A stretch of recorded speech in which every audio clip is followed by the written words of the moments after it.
భారీ యాక్షన్ చిత్రాలకి పెట్టింది పేరు బాలీవుడ్. 250 కోట్లుపై చిలుకు వ్యయంతో అక్కడ తెరకెక్కిన చిత్రమే ఫైటర్. లార్జర్ దేన్ లైఫ్ తరహా చిత్రాలకి కేరాఫ్గా మారిన సిద్ధార్థ్ ఆనంద్ దర్శకత్వంలో హృతిక్ రోషన్ కథానాయకుడిగా సినిమా అంటే ఎన్నో అంచనాలు. వార్ తర్వాత హృతిక్ సిద్ధార్థ్ ఆనంద్ కాంబినేషన్లో రూపొందిన సినిమా కావడంతో ఫైటర్ ప్రత్యేకంగా ప్రేక్షకుల్ని ఆకర్షించింది. మరి ఈ చిత్రం ఎలా ఉంది? హృతిక్, దీపిక కలిసి చేసిన యాక్షన్ హంగామా ఏంటి? కథేంటంటే, శంషేర్ పథానియా అలియాస్ పాటీ, హృతిక్ రోషన్ భారత వైమానిక దళంలో స్క్వాడ్రన్ లీడర్. సాహసాలకి వెనుకాడని ఫైటర్ పైలట్. అప్పజెప్పిన బాధ్యతల్ని నిర్వర్తించే క్రమంలో తనకున్న పరిధుల్ని, నిబంధనల్ని దాటి మరీ సాహసాలు చేస్తుంటాడు. ఆ క్రమంలోనే జరిగిన ఓ దుస్సంఘటనకి బాధ్యుడిగా నిందని మోస్తూ ఉంటాడు. 2 ఏళ్ల తర్వాత మళ్లీ ఓ ఆపరేషన్ కోసం శ్రీనగర్ వస్తాడు. సివో రాకీ, అనిల్ కపూర్ నేతృత్వంలో మిన్ను అలియాస్ మినల్ సింగ్ రాబోడ్, దీపికా పదుకొనె, తాజ్, కరణ్ సింగ్ గ్రోవర్, బాష్, అక్షయ్ ఒబెరాయ్ బృందం రంగంలోకి దిగుతుంది. గగనతలంలో శత్రువులపై వాళ్ల పోరాటం ఎలా సాగింది?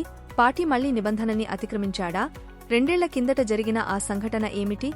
తనకు ఎదురైన సవాళ్లని దాటి పార్టీ నిజమైన ఫైటర్ అని ఎలా చాటుకున్నాడు? తదితర విషయాల్ని తెరపై చూడాల్సిందే.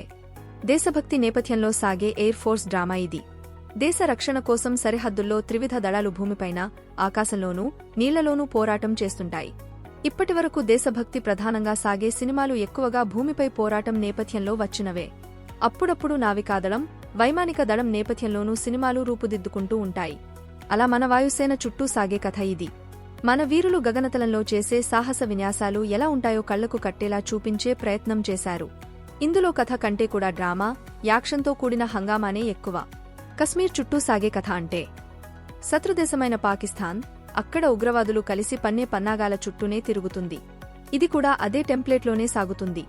కథ పరంగా చూస్తే వైవిధ్యమేమీ కనిపించదు. కానీ ఓ ఫైటర్ పైలట్ పోరాట పటిమ చుట్టూ అల్లిన డ్రామానే ఈ సినిమాకి హైలైట్.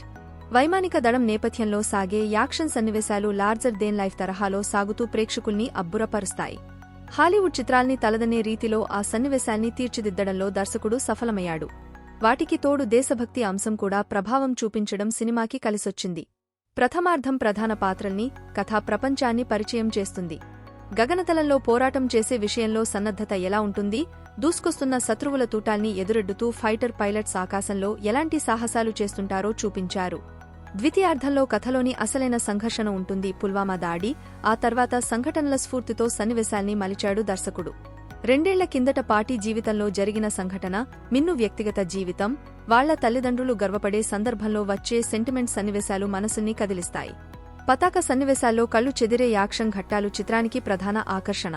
ప్రేక్షకుడిని గగనతలంలోకి తీసుకెళ్లి ఓ సరికొత్త అనుభూతిని పంచుతుంది చిత్రం. ఎవరెలా చేశారంటే, హృతిక్ రోషన్ దీపికా జోడీ చిత్రంలో చక్కగా నటించారు. వాళ్ళిద్దరూ ఎంతో స్టైలిష్గా కనిపించారు. పోరాట ఘట్టాల్లో హృతిక్ తన మార్క్ని ప్రదర్శించాడు. కళ్లతోనూ భావాల్ని పలికిస్తూ చాలా సన్నివేశాల్లో బలమైన భావోద్వేగాల్ని పండించాడు. ఈ ఒక్కసారికి నన్ను నమ్ము అంటూ సహచరుడి భార్యతో చెప్పే సన్నివేశాలు కదిలిస్తాయి. ఫైటర్ గొడవ చేయడు, యుద్ధం చేస్తాడు అంటూ ఆ పాత్ర స్వభావానికి తగ్గట్టుగా ఎంతో పరిణతితో కనిపిస్తూ నటించాడు హృతిక్.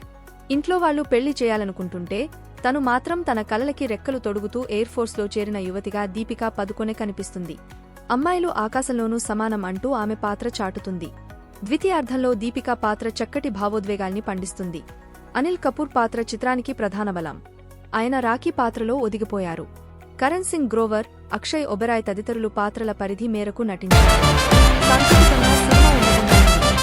సచిత్ కెమెరా, సంచిత నేపథ్య సంగీతం, విశాల్ శేఖర్ పాత్ర నిర్మాణం ఉన్నతంగా ఉంది.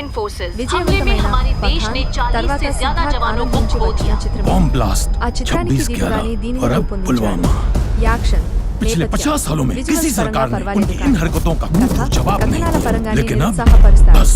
తర్వాత ఏం జరుగుతుందని ఉత్సుకతని ఏమాత్రం కలిగించలేకపోయాడు దర్శకుడు. వయాకామ్ 18 స్టూడియోస్ నిర్మాణం ఉన్నతంగా ఉంది.